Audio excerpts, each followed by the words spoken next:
Good morning, Fossil Ridge. It is going to be our third installment today of our school-wide expectations. Today we're just going to kind of review some things that we've gone over the last couple of days as we've talked about school-wide expectations. And then once we review those items, want to talk to everyone in the building about some of our celebrations and recognitions, positive reinforcements that we will use as a school-wide community to reinforce the fact that our students are meeting those expectations and that our students are doing great things.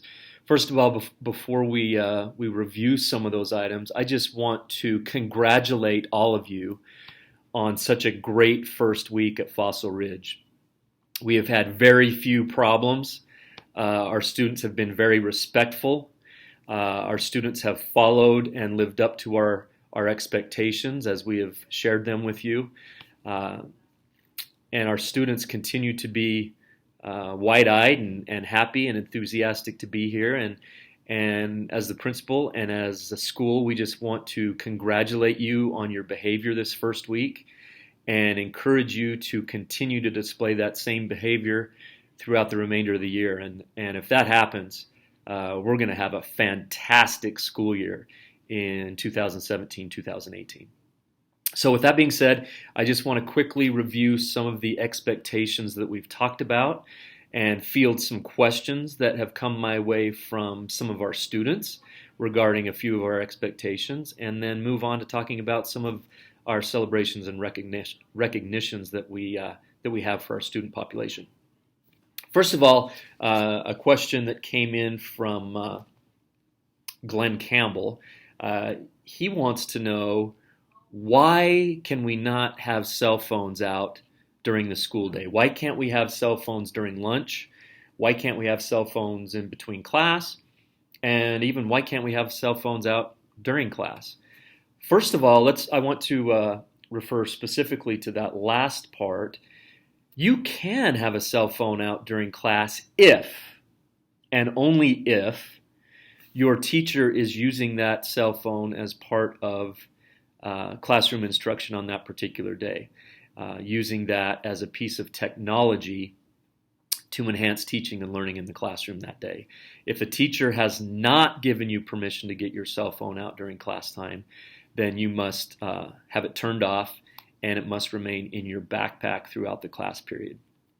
It just becomes a huge disruption to the learning environment, to your own learning, because your attention is elsewhere, and to the learning of the other students in that class. And the same goes for throughout the rest of the day. Why can't we have it out during lunch? Well, last year, we had a lot of trouble with students using their cell phones in inappropriate ways, and then posting certain things on social media that were completely inappropriate, not only in a school setting, but in any setting. And so, we just cannot allow cell phones to be out in the halls or during lunch out in the commons. If you need to use your cell phone, you may use it before school, before the first bell rings, after school, or during the day. You may use your cell phone if you need to make an emergency phone call home, and that phone call on your cell phone must take place in the front office. Other than that, no cell phones, as we talked about the other day. So in class, only if your teacher has asked you to get them out and asked you to use them as part of the learning for that particular day, and before or after school. Second question, why do we have to walk in the halls, Mr. Howell?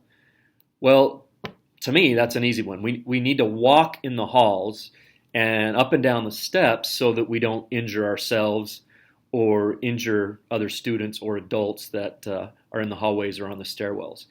It's all about safety. We don't want you hurt, and we don't want anybody else hurt because someone is running frantically down the hall or up and down the stairs.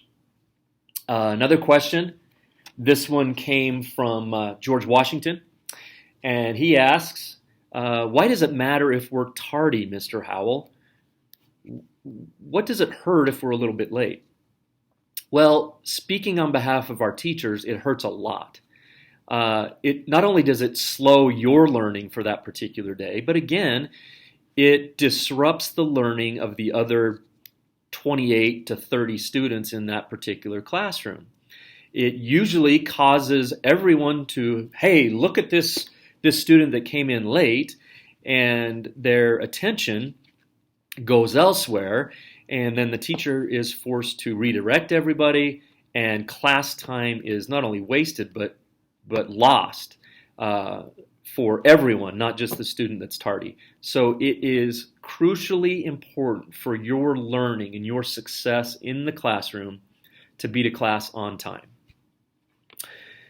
Another question. This one came from Sally Ride, and Sally says, after school, why do you want us out of the commons so quickly?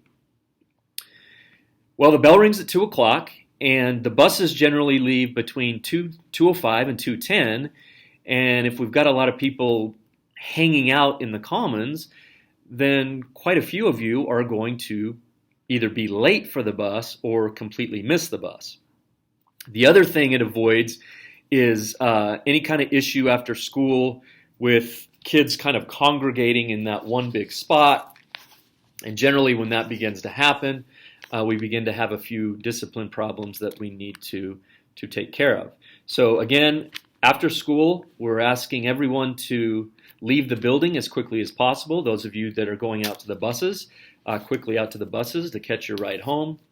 And those of you that are walking or catching a ride, do so in the same fashion, but perhaps you're going out the front doors instead. Another question, really good question here. Why in the mornings and during lunch do we have to stay out of the halls, and why can't we go into the library? Well, here's a couple of reasons why. First of all, in the mornings, our teachers are still trying to get prepared for the day. And as they're trying to get prepared for the day, we are supporting that by keeping the halls clean and free of disruption and distraction. And so we've just simply asked students to stay out of the halls so our teachers can focus on what they need to focus on for the given day. The other thing is, because a lot of those teachers before school are in their classrooms, there's not a whole lot of supervision in the hallways in the morning. And so we want to make sure that everybody's safe, that everybody's doing what they need to be doing, and everybody is behaving in an appropriate way and living up to our expectations as a school. As far as the library goes, it's the same thing. We want kids in the library, and Mrs. Fernandez loves to have kids in the library checking out books and reading. I love to see kids in the library reading. One of the problems that we've had, however, is similar to the halls. A student may say they're going up to the library to read, when in actuality they have no intention of reading at all, but rather they just want to get into the halls and mess around and cause a disruption. So here in the near future, we will begin handing out library passes that will allow students before school and during lunch to have access to the library, so that our students have access to books and are able to read here at school. So those are just some of the fundamental questions that came up. Again, I want to thank you for how good you've been this week and how much you've lived up to our expectation. I want to kind of wrap everything up with this overarching theme and focus that we have here at Fossil Ridge as far as our expectations are concerned, and that's respect. We've got to respect ourselves. We've got to respect our peers. We've got to respect the adults in this building. And finally, we've got to respect this building as a whole. If we can remember those four things, or if we can just remember the word respect, we're going to have a fabulous, unbelievably successful school year here at Fossil Ridge. Now, quickly, I want to just move on to some of our celebrations, recognitions, positive reinforcements for students meeting our expectations. So I just want to talk about a couple things. First of all, and many of you have already been handed these, but every adult in the building has access to these T-Rex cards. And throughout the week, on a day-to-day basis, a teacher, an administrator, a counselor, Mrs. Fernandez, who was also a teacher, any adult in the building who catches students engaged in appropriate behavior or catches students living up to our high expectations, one of those adults will give or can give any student a T-Rex card. Once a student gets a T-Rex card, that student would just take the card and simply write their name on the back of that card, as you see here, and then fold that card like so, and then take it to the T-Rex card box in front of the main office, and you would just simply drop that T-Rex card into that box. Some students may get multiple T-Rex cards during the week. You're going to want to put all your T-Rex cards in there that you get for the week. And then on Fridays, Mr. Woods will draw T-Rex cards out of that box, and T-Rex winners of the week will be chosen, will be called down to the office individually, and will be given a fabulous prize. So that's one way. Another thing we do on a weekly basis is what we call get your brain on, and this is similar to the T-Rex card in that this is a weekly occurrence here at Fossil Ridge. Each week, a different subject team, a different group of teachers, is given the opportunity to provide names of students to Mrs. Brackett to request that certain students receive a Get Your Brain On award or Get Your Brain On t-shirt. So students are being nominated by their own teachers for a Get Your Brain On award. Again, this could be for a variety of things. It could be for academic success. It could be for great attendance. It could be for, again, living up to those high expectations, not only school-wide expectations, but expectations in the classroom as well. It could be significant improvement and growth in that particular case. It could be any number of things.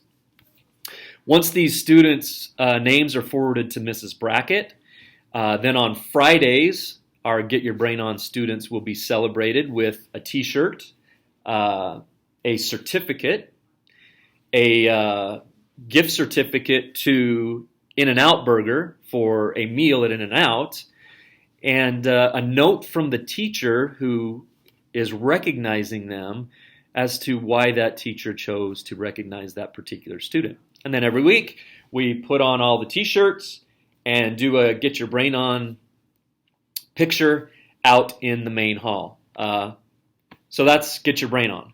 The other thing we do on Fridays, you can start to see that Friday is kind of our celebration spirit day. We also have what we call Plinko, and this is a Plinko chip or a Plinko puck. And this is a game that we play in the main office. Again, students are chosen by Mr. Howell, and generally they are 2 6th graders and 2 7th graders, chosen by Mr. Howell for a variety of reasons, again, to come down to the main office and play Plinko.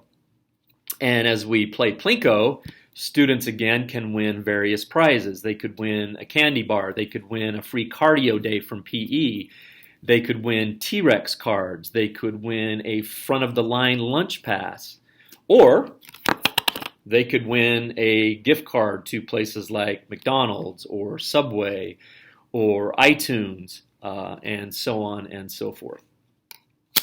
So that's another thing that we do. Our big events and our newest events for the year are going to be trimester parties that we have for students. And these trimester parties will happen at the very end of each trimester. And each trimester, we're going to celebrate something different. And so at the end of each of those trimesters, we're going to do 3 different activities during the school day to reward students for meeting various expectations. One of our celebrations will be popcorn and a movie. Another one of our celebrations will be going to Washington Community Center to have a day of swimming and fun. And our third trimester party will be a barbecue outside with Mr. Howell, Mrs. Brackett, our counselors, Mr. Woods and Mrs. Holt, and Officer Lewis. So how do you earn these parties? Well, one of them is going to be for academic success. So every student that trimester that earns a 3.75 GPA or higher will get to participate in that trimester party. Second trimester party will be built around effort and behavior and citizenship. And so students chosen by teachers and administrators and counselors and secretaries and paraprofessionals and everybody in the building will get to have a trimester party based on their behavior and their citizenship as a student. And then our third trimester party, which will actually be our last one, will be what we're going to call a no tardy party.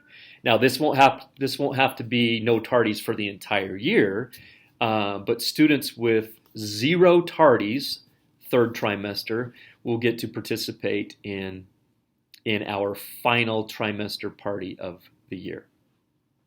Now, in addition to these items, we also have celebrations that go on in your individual classrooms with your individual teachers, and I'm sure that some of those things have already been explained to you in your classrooms.